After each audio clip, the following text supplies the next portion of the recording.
Feel like you're drowning in tasks right now? Like your to-do list is a tidal wave and you're just treading water, hoping it magically goes away? Well, here's the wild truth. You're just 5 minutes away from breaking free. Yep, 5 minutes. Not 5 hours of willpower, not 5 motivational TED Talks, just 5 tiny minutes. Stick with me, because today I'm spilling a stupidly simple 3-step trick that's going to make procrastination feel less like a fire-breathing dragon and more like a grumpy cat you can shoo off your lap. Ready? Let's do this. Okay, real talk. We've all been there. You've got that essay due tomorrow, or that email you've been dodging for a week, or, oh man, that pile of laundry staring at you like it's judging your life choices. And what do? We scroll Instagram, tell ourselves we'll start later, and suddenly it's 2 a.m. and we're Googling how to finish a project in 1 hour. Sound familiar? I've been that person too. Just last week, I had this script. You're watching it now. And I kept putting it off, thinking, I'll feel more inspired tomorrow. Spoiler, tomorrow never feels more inspired. But here's the good news. Procrastination isn't some unbeatable monster. It's just a habit. And habits, they're totally hackable. You don't need superhuman discipline or a complete life. You just need a little nudge.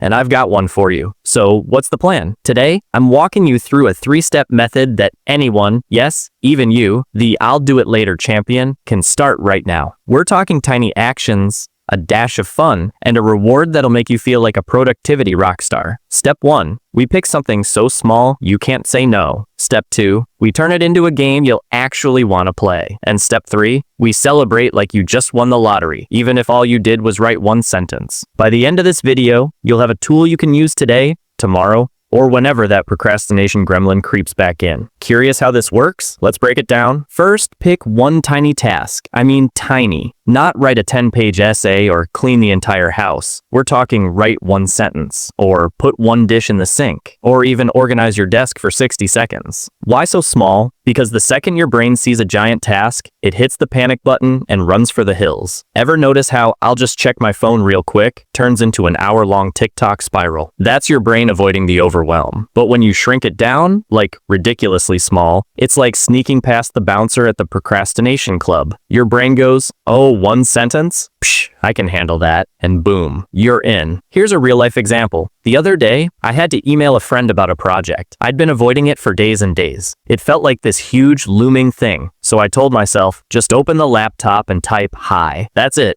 1 word. Guess what? Once I typed hi, I kept going, and 10 minutes later the email was done. That's the magic of tiny. What's one little thing you've been putting off? Could you break it down to something that takes less effort than brushing your teeth? Think about it. I'll wait.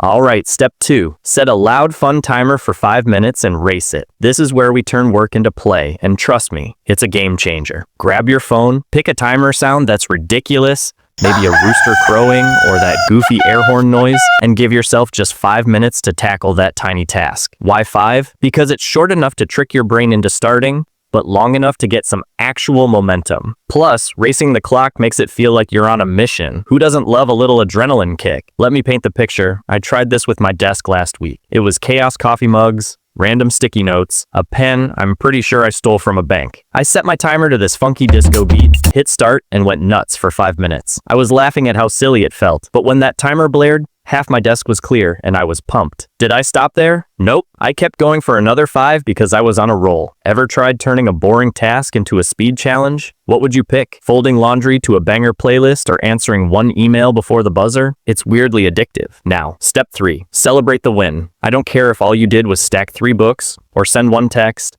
throw yourself a mini party, do a goofy dance, grab a snack, or just yell, I'm a legend, in your empty room. Why? Because your brain loves rewards, and this is how you train it to crave action instead of avoidance. It's like giving a cat a treat for sitting, except you're the cat and the treat is feeling awesome. Here's a quick win demo for you. Let's say your tiny task is write 1 sentence of that report. You set your 5-minute timer, goofy sound and all, and you bang out that sentence. Timer dings. You jump up, do a little shimmy, and eat a chocolate chip. How do you feel? Probably pretty great, right? That's the spark you need to keep going. I once celebrated paying a bill by blasting my favorite song and dancing with my dog. Did I look ridiculous? Yes. Did it make me want to tackle the next bill? Also, yes. What's your go-to celebration move? A high five to yourself? A victory snack? Tell me in the comments. I'm dying to know. So there you have it. 3 steps to outsmart procrastination. Pick 1 tiny task, race a fun 5-minute timer, and celebrate like you just crushed it. Because you did. Okay, now your small task is subscribe. Then tell me, what's your tiny task going to be today? Drop it in the comments. I'll cheer you on. And if this worked for you, smash that like button so we can keep crushing it together. You've got this.